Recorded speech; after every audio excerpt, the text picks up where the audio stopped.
గాంధీ గాంధీ కుటుంబం అనాలి. ఎందుకంటే ఒరిజినల్ పాపం గాంధీలు, వీళ్ళది గాంధీ.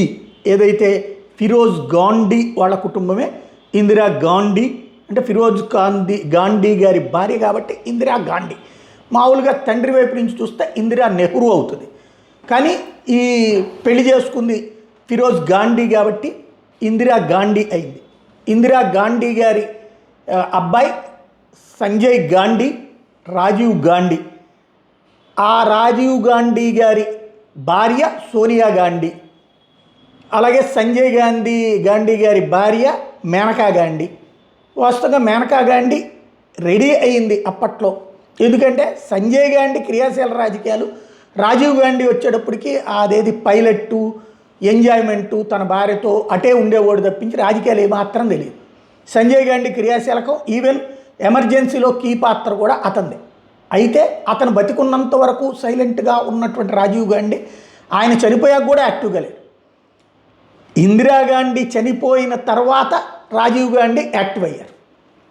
అలాగే రాజీవ్ గాంధీ యాక్టివ్ అయ్యాక సోనియా గాంధీ యాక్టివ్ అయ్యారు. ఇది నడిచిన చరిత్ర. ఆ కుటుంబంలో మేనకా గాంధీని శాంతం బయటికి దోసేశారు. అసలు ఆ కుటుంబంలోనే లేదు. మేనకా గాంధీ వాళ్ళ అబ్బాయి ఇప్పుడు అసలు ఆ కుటుంబంలోనే లేరు.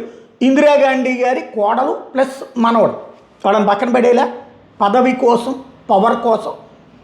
ఇప్పుడు రేపు రాహుల్ గాంధీ పరిస్థితి కూడా అట్లాగే అవుతుంది అనుకుంటా.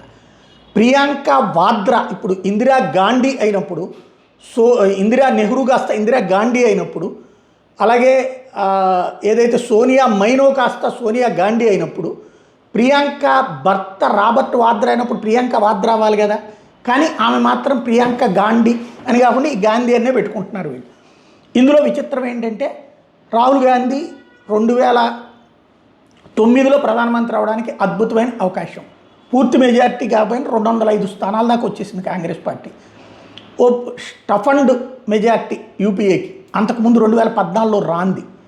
2014లో 147, 149, 151 వచ్చినాయి. అప్పుడు 2004లో 2009కి వచ్చేటప్పటికి పూర్తిగా బలోపేతమై ఉన్నటువంటి పార్టీ 205 దాకా వచ్చి ఉన్నటువంటి. ఆ సందర్భంలో ప్రధాని అవ్వచ్చు. కానీ అవ్వకుండా నెక్స్ట్ ట్రిప్కి 280 వచ్చేస్తాయి అని ఆగిపోయాడు. అదే ఆయనకి శాపం. 2004 ప్రధానమంత్రి కాల, అప్పుడు ఆయనకి అవకాశం ఉంది. 2009 ప్రధానమంత్రి కాల, అప్పుడు అవకాశం ఉంది. 2014లో ఆయన అవుదామనుకుంటే ప్రజలు అవనివ్వాల. 2019లో అవుదామనుకుంటే అవనివ్వాల.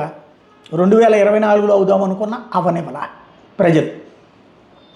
ఈ 3 సార్లు ఆయన చేతుల్లో 2 సార్లు దారుణ ఓటమి, దాన్ని ఏమంటారు, ప్రతిపక్ష స్థానం కూడా రాని ఓటమి. ఈ దఫానే ప్రతిపక్ష స్థానం వచ్చింది.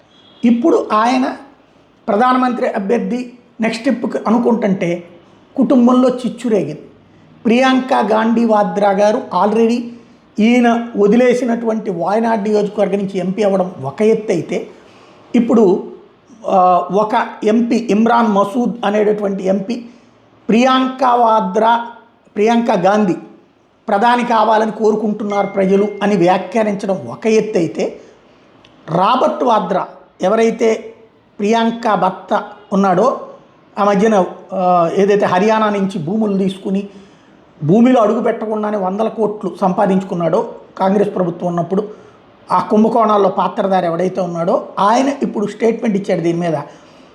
నా భార్య ప్రధాని కావాలని చాలామంది కోరుకుంటున్నారు, చాలా చోట్ల నుంచి ఇట్లాంటి డిమాండ్ వస్తున్నాయి, రాజకీయాల్లో ప్రియాంక ముందడుగు వేయాలని, నేను కూడా రాజకీయాల్లోకి రావాలని కోరుకుంటున్నారు.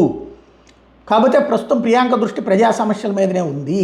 ఇది ఆయన మాట్లాడింది. అంటే రేపటి ట్రిప్ కనుక రాహుల్ గాంధీ ప్రధాని కాకపోతే సస్పెండ్ చేసు లేకపోతే పక్కన పెట్టిన ప్రియాంక గాంధీని తీసుకొచ్చి ప్రధానమంత్రి అభ్యర్థిగా వాళ్ళ పార్టీ వాళ్ళే పెడతారు.